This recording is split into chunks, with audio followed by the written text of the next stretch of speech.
Job पे नहीं गया आज? निकाल दिया। क्यों? एक लड़के की वजह से। जाने दे, वैसे भी तुझे जॉब की क्या जरूरत। सरवाइव करने के लिए जॉब तो करनी पड़ेगी। हेलो, कौन? मैं मतीन। अच्छा, बोलो। मुंबई में कोई बॉडीगार्ड की पोस्ट खाली है? फिलहाल तो ऐसा कुछ खाली नहीं है। ऐसा कुछ होता है तो मैं तुमको बताता हूँ। मोहित, ये मेरा दोस्त है और ये मेरा बॉयफ्रेंड है।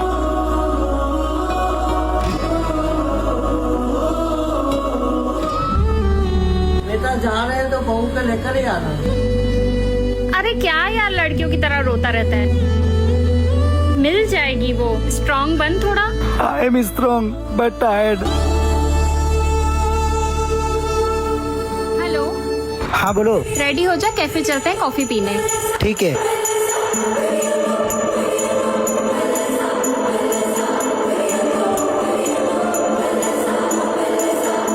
आईडी मिली?